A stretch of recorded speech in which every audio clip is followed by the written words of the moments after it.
کی ہماری بڑی مہربانی ان کی. اور بلوچستان اور کوئٹہ کے اس دورے میں ہم بہت ساری قیمتی لمحات کو اور بڑی محبتوں کو سمیٹ کے جا رہے ہیں یہاں سے. جس طرح ہماری پذیرائی کی گئی ہے، جس طرح ہمیں محبت دی گئی ہے، ہمیں ہمیشہ یاد رہے گی. اور یہاں پر تقریباً تمام ہی اہم حلقوں نے ہم سے رابطہ بھی کیا، ہم سے بات بھی کی، ہمیں بھی موقع ملا اپنے خیالات کے اظہار کا. ہم سمجھتے ہیں کہ پاکستان ایک بڑے فیصلہ کن موڑ پہ آ کے کھڑا ہو رہا ہے. لگتا ہے کہ پاکستان کی معیشت کے تمام اشاریے یہ بتاتے ہیں کہ فوری طور پر پاکستان میں کوئی بنیادی ڈھانچے کی تبدیلی کا فیصلہ نہیں ہوتا تو پاکستان کو اس شکل میں قائم رکھنا، اس کی معیشت کو بچانا، اس کو دیوالیہ ہونے سے بچانا بہت مشکل لگ رہا ہے. پاکستان کی آبادی جو 22 سے 23 کروڑ ہو گئی، اس کے لیے گزشتہ 30-35 سال میں کوئی قابل ذکر کام نہیں ہوا ہے. نوجوانوں کو نوکری دینے کے حوالے سے، نہ ہی ہنر سکھانے کے حوالے سے، نہ ہی اس بڑھتی ہوئی آبادی کو کسی سمت دینے کے لیے. ایسا لگتا ہے 22 کروڑ کا ہجوم ہے جو اس ملک میں موجود ہے. ہجوم کو جب تک سمت نہیں ملتی ہے وہ قوم نہیں بن پاتی. ہم یہاں پہ بڑے اہم صوبے میں جو کہ پاکستان کے رقبے کا آدھے سے زیادہ ہے اور دنیا میں بہت سارے تحقیقاتی مقالے یہ کہتے ہیں کہ جس دن بلوچستان کی عوام کو اپنے وسائل پہ حق حاصل ہوا تو بلوچستان نہ صرف یہ کہ انتہائی خوشحال ہو جائے گا بلکہ اس کی خوشحالی سے پورا پاکستان بھی مستفید ہوگا. بڑا مسئلہ ہے، بڑا المیہ ہے. کچھ وہ ہیں جنہوں نے وعدے پورے نہیں کیے ہیں، ابھی ہم انتظار کر رہے ہیں.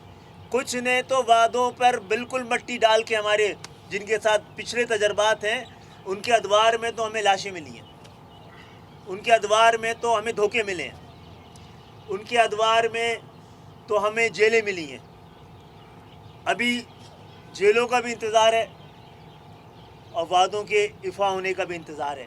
لیکن ہمارے پاس آپشن کھلے ہیں، مذاکرات کے دروازے کھلے ہیں. حکومت ہمارے پاس آ کے بتائے کہ کیا رکاوٹ ہیں، کون روکتا ہے، کون ہمارے لاپتہ ساتھیوں کو آپ کے پاس اختیار ہے کہ نہیں ہمیں بتائیں. کون سے لوگ ہیں، کون سی وجوہات ہیں کہ آپ وزیر اعظم ہو کر جو آپ کو کراچی اس وقت ہم سے بڑا پی ٹی آئی کا مینڈیٹ ہے وہاں پر، لیکن کیا وجہ ہے وزیر اعظم کو یاد نہیں رہتا کہ ان کا سب سے بڑا مینڈیٹ وہاں ہے. ہم سے زیادہ زور سے تو پی ٹی آئی کے لوگوں کو کراچی کے لیے بات کرنی چاہیے، لیکن سب کو پتہ ہے کہ دراصل مینڈیٹ ہے کس کے پاس، دراصل بات کس نے کرنی ہے، دراصل کون لڑے گا کراچی کے لیے، کس کے دکھ اور درد کے رشتے اس شہر کے ساتھ ہیں. لیکن میں آپ کو بڑے یقین سے بتا رہا ہوں ہماری کامیابی پاکستان کے 98% مظلوموں کی کامیابی ہوگی. ہم آپ کے پاس آپ کی آواز سے آواز ملانے اور اپنی آواز سے آپ کی آواز کو ملتا دیکھنا. یہاں آنے کا ایک مقصد خود اس فاتحہ کے لیے اختر مینگل صاحب کے گھر پہ آنا تھا. ہمارے درمیان بڑے پرانے اور دیرینہ تعلقات رہے ہیں اور عطا اللہ مینگل صاحب سے میری بڑی ملاقاتیں رہی ہیں، تو ہم تھوڑی تاخیر سے آئے ہیں، اس کے لیے ہم نے معذرت بھی کی ان سے. تو آج جب آئے ہیں اور فاتحہ ہوئی تو پھر موجودہ حالات پہ بھی بات ہوئی ہے.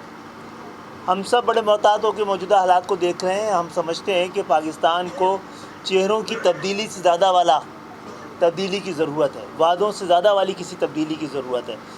تو اس میں جن چیزوں کی ضرورت ہے اس میں مظلوم قومیتوں کے اتحاد کی بھی بڑی ضرورت ہے.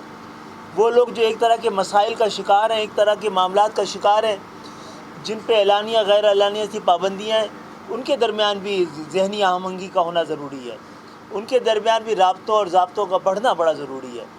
تو آج تو اسی قدر ہوا ہے کیونکہ بنیادی طور پر ہم آئے ہی اس فاتحہ پڑھنے تھے، اور انشاءاللہ اب ہم دعوت دی ہے ان کو، یہ کراچی آئیں گے تو بات بڑھے گی اور ہمارے درمیان بات بڑھے گی تو ہم اس جبر کو آپ بھی سامنا کر پائیں گے، ان پابندیوں کا بھی سامنا کر پائیں گے، ان رویوں کا بھی سامنا کر پائیں گے، اور ہمارا راستہ جو ہے ہم نے طے بھی کیا ہے کہ عدالتوں اور ایوانوں کے ذریعے ہوگا، اور یہی مہذب قوموں کا طریقہ اور سلیقہ ہے۔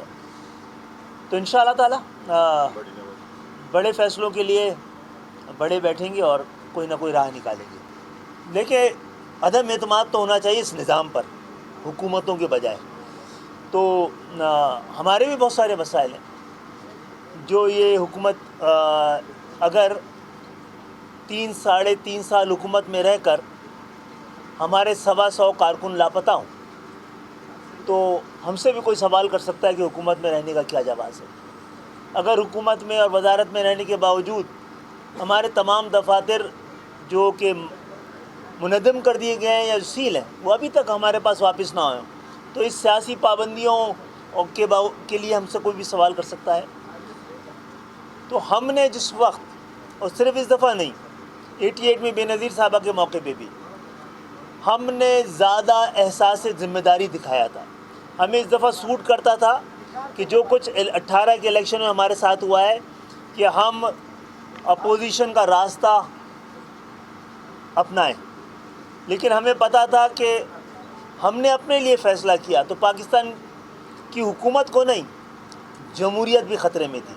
تو جمہوریت کے بچانے کے لیے ہم نے اپنا رول ادا کیا، اپنا فرض پورا کیا ہے۔ اب جمہوریت کا اور حکومت کی باری ہے، اور صرف ہماری نہیں، جہاں جہاں پر کسی بھی وجہ سے سیاسی آزادی نہیں ہے، جہاں جہاں پر بھی لوگوں کے ساتھ بنیادی انسانی حقوق کی پامالی ہو رہی ہے، جہاں جہاں بھی ہمارے وسائل کے حوالے سے احتجاجی آوازیں موجود ہیں، ان کو سنا جانا ضروری ہے، اور یہ آواز مل کے بولیں گی تو سننا پڑے گا۔ بسم اللہ الرحمن الرحیم۔ آپ کا بہت بہت شکریہ، اور کوئٹہ پریس کلب کا بھی کہ مجھے یہ موقع دیا۔ یہ میری بھی اور ہماری تحریک کی بھی بڑی عزت افزائی ہے۔ آج ہم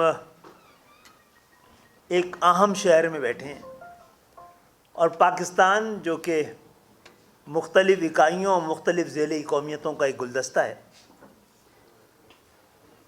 اور اس حوالے سے سب کی رائے، سب کی زبان، سب کی ثقافت، سب کی اہمیت ہے۔ ہم شروع سے کہتے رہے ہیں کہ جب تک پاکستان میں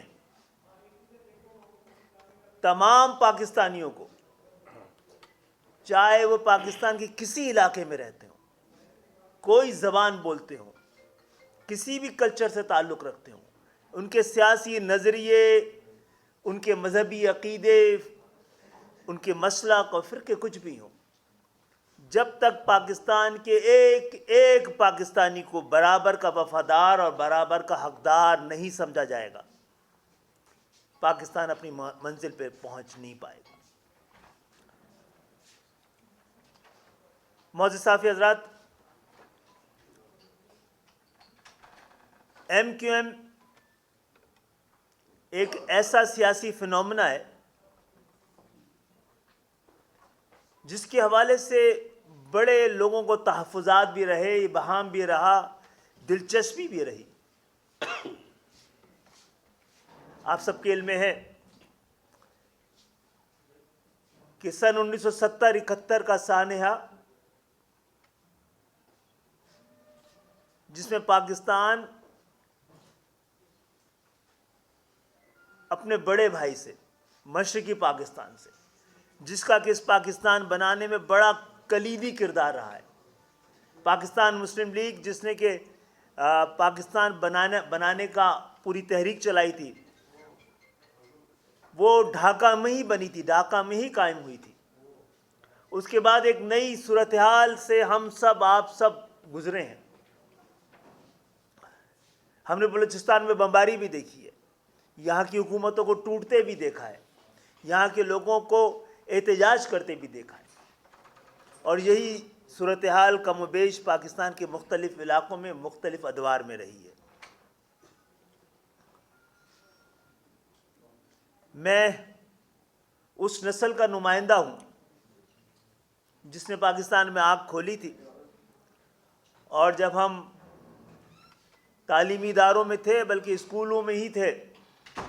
تو پورے پاکستان کو چھوڑ کر پورے پاکستان میں ہی کوٹا لگا ہوا ہے, وفاقی کوٹا ہے, لیکن بھٹو صاحب نے بلوچستان کے غریبوں, بلوچستان کے مزدوروں, بلوچستان کے دیہاتوں میں رہنے والے کسانوں یا خیبر پختونخوا میں یا پنجاب میں ان کو سہولت دینے کے بجائے صرف یہ طے کیا کہ سندھ کے دیہی علاقوں اور سندھ کے کسانوں کو یہی نام دیا تھا انہوں نے کے لیے خصوصی کوٹا رکھا جائے جو صرف سندھ کے لیے ہو, یعنی سندھ میں شہری علاقے الگ اور دیہی علاقے الگ.